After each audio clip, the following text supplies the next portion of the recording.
Welcome back to our YouTube channel. आज हम हिंदी का लेक्चर नंबर 8 करने जा रहे हैं। लेक्चर नंबर 8 जो है वो आज का टॉपिक होगा संधि। तो वर्णमाला वाला टॉपिक हमारा कंप्लीट हो चुका है। उसमें हमने सभी स्वर व्यंजन व्यंजन का कुछ पार्ट हम बाद में भी पढ़ेंगे। और हिंदी शब्दकोश में क्या स्थान है, कितने वर्ण हैं। कल हमने वर्णों का वर्गीकरण किया था। आज हम जो संधि टॉपिक स्टार्ट करने जा रहे हैं, और संधि टॉपिक में ये 7 सब टॉपिक आते हैं: उपसर्ग, प्रत्यय, वर्तनी, शब्दार्थ, पर्यायवाची, विलोम शब्द और अनेकार्थी शब्द। ये सातों के सातों टॉपिक हमें तभी आएंगे जब हमको संधि का पता होगा। जब हमको संधि की समझ होगी तभी हमें ये 7 के 7 टॉपिक जो हैं वो समझ में आएंगे। तो आइए संधि के बारे में पढ़ते हैं। सबसे पहले देखेंगे संधि की शब्द संरचना। जो संधि की शब्द संरचना है वो कैसे बनी है? ऐसे सम्य प्लस धी बन गया संधि। अब इसका अर्थ क्या है? इसका शाब्दिक अर्थ है मेल होना, सुलह, समझौता या योग, इसका शाब्दिक अर्थ है। और अगर हम इसकी परिभाषा की बात करेंगे तो परिभाषा का मतलब है दो निकटवर्ती वर्णों का मेल या दो वर्णों के योग या परिवर्तन को संधि कहते हैं। जैसे कि एक कार्य है प्लस आल्य, क्या बन गया? कार्यालय।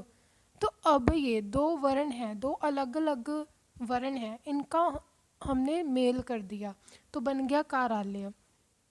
ठीक है।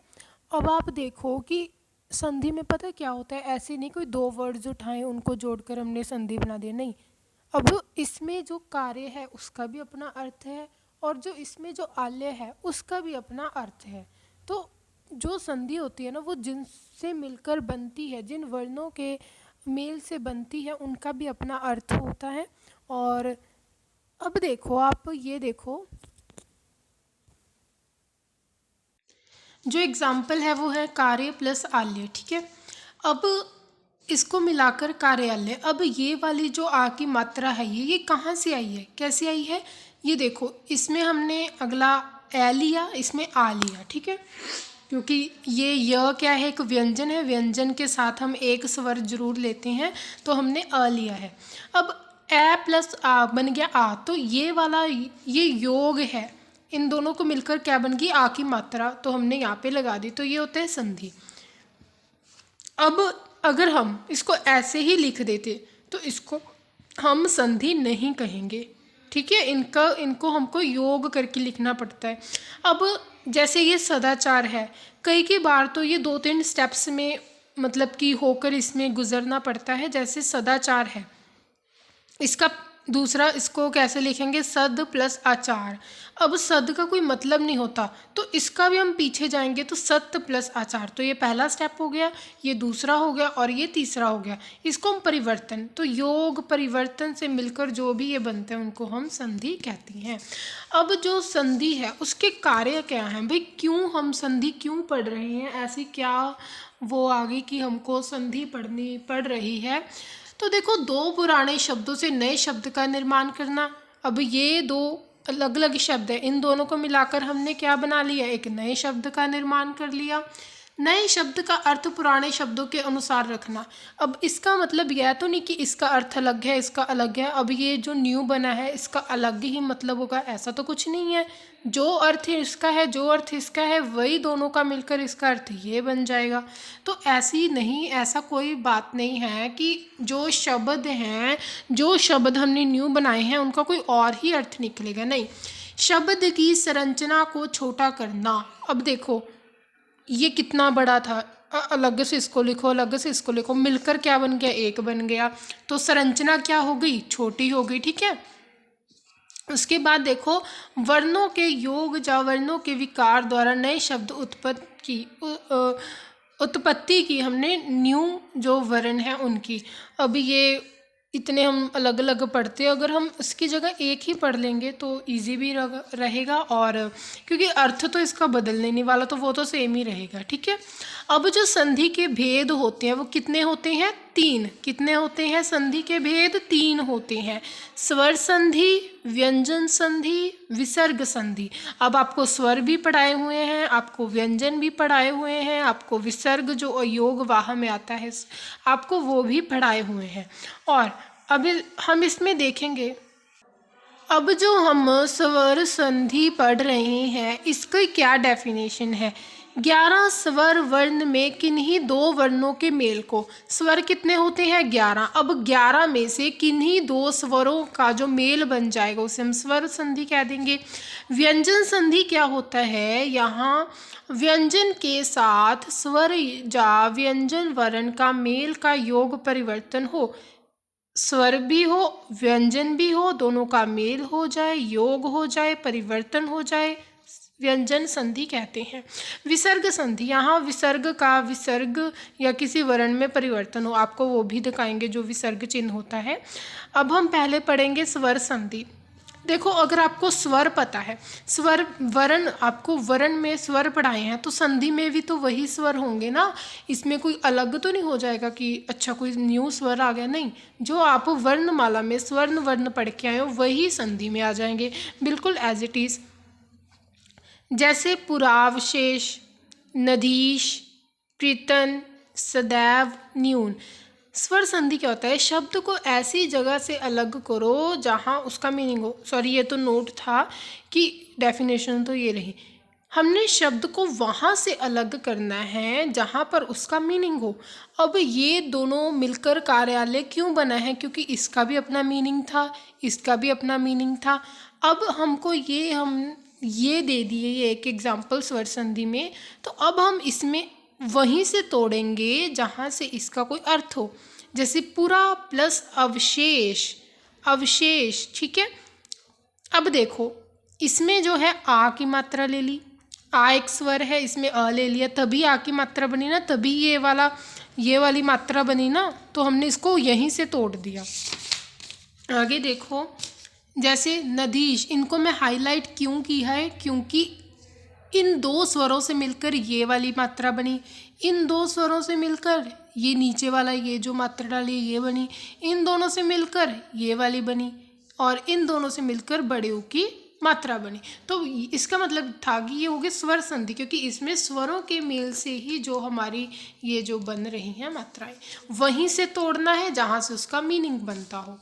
अब जो व्यंजन संधि हैं, जैसे कि एग्जाम्पल ही देंगे क्योंकि पीछे मैं आपको इसकी डेफिनेशंस पढ़ा दी हैं, क्योंकि इसमें यहाँ से एक व्यंजन और स्वर जुड़ जाएं उसको हम व्यंजन संधि कहते हैं।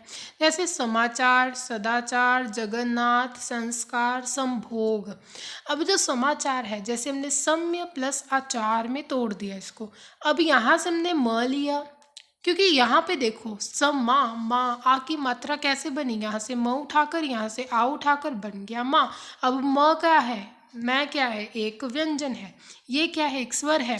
मैंने डेफिनेशन में आपको क्या पढ़ाया था कि स्वर या फिर व्यंजन वर्ण का जब मेल हो जाता है, इनका योग हो जाता है, इनका परिवर्तन हो जाता है, उसी को हम कह देते हैं हमारा व्यंजन संधि।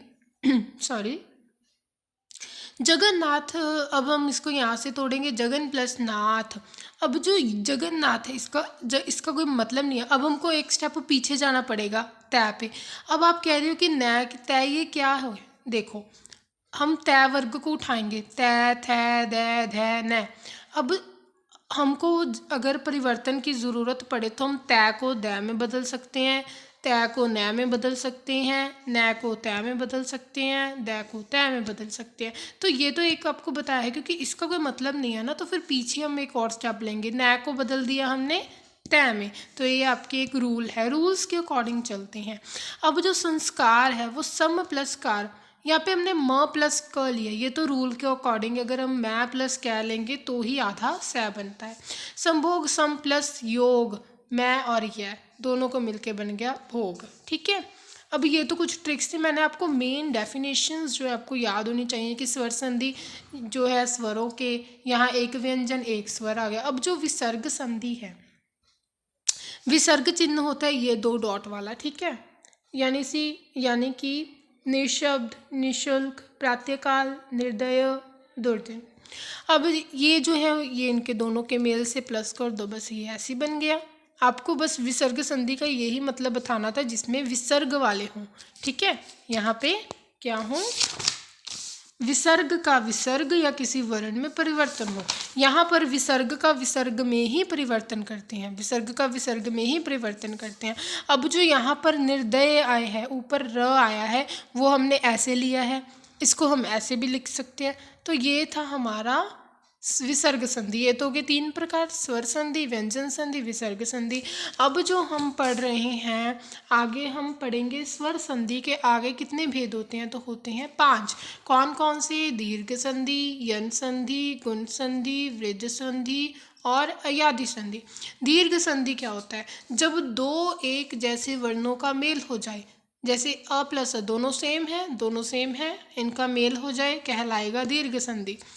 यन संधि क्या होता है? शब्द के बीचों बीच, अब कोई शब्द है उसके बीचों बीच य, रै, वै वर्ण होंगे तथा इन पंजाबी निकल गई सी, और जो इनके वर्ण के पहले आधा व्यंजन आना चाहिए। तो ये पहचान है, ये एक ट्रिक है यन संधि की। देखो, शब्द है, बीच में कौन से हैं? य, रै, वै। यहाँ पे वै है, यहाँ पे यह है। अब according to trick, according to definition क्या है? बीचों बीच जब वर्ण आ जाए उनके पहले आधे आधे व्यंजन है ना, तो यही ट्रिक है। अगर आपसे पूछ लिया जाए कि प्रत्यक्ष कौन सी संधि है, तो आपकी अगर ट्रिक याद होगी तो आप लिख दोगे यन संधि है, ठीक है। आगे है गुण संधि। शब्द के बीचों बीच एक मात्रा ए ओ की होगी। अब हमारी मातृभाषा ही पंजाबी है, तो अगर हम दूसरी भाषा को उपयोग करेंगे तो वो तो एक दूसरे में टकराएगी ना, तो एसेंट तो एसेंट होता है। चलो, गुण संधि क्या होता है? शब्द के बीचों बीच एक मात्रा कौन सी हो, अगर ए ओ वाली मात्रा हो तो उसको गुण संधि कहते हैं। वृद्धि संधि कहते हैं शब्द के बीचों बीच 2 मात्रा हो, ए ओ की होगी। अयादि संधि होता है शब्द के बीचों बीच य व वर्ण होंगे तथा इनसे पहले स्वर साहित्य व्यंजन हो। अब ये जो एग्जाम्पल है, भावार्थ, देवालय, कपीश, रजनीश, ठीक है, वधुस्तव, पृत्रन। अब देखो भावार्थ कैसे बना, भाव प्लस अर्थ, यानी कि 2 same same same same same same same. किसकी एग्जाम्पल्स हैं ये? दीर्घ संधि की। अब ये जो है प्रत्यक्ष, अत्याचार, प्रत्येक। अब मैंने क्या कहा था, बीच में शब्द के यह हो, वह हो, रै हो। अब ये भी तो रै ही है ना एक तरह का, ठीक है। आगे क्या है? इनके आधे आधे व्यंजन है, इसको हम कहते हैं यन संधि। नरेंद्र, सुरेश, परोपकार, अरुणोदय, ये कौन से हैं? गुण संधि हैं, क्योंकि इनमें क्या है? एक एक जो है वो मात्रा है, एक मात्रा एक मात्रा एक मात्रा एक मात्रा। अब जो ये 2 के एग्जाम्पल्स रहेगी वो हम नेक्स्ट वीडियो में करेंगे। तो आज का हमारा जो लेक्चर था वो इतना ही था। संधि 7 टॉपिक कवर करता है। संधि क्या होता है, इसके कितने भेद होते हैं? 3 होते हैं, तीनों के भेद पढ़े, एग्जाम्पल्स पढ़ी। और संधि के आगे कितने भेद होते हैं? 5 होते हैं, दीर्घ, यन, गुण, वृद्धि इत्यादि। वीडियो को लाइक शेयर ज़रूर करना। धन्यवाद।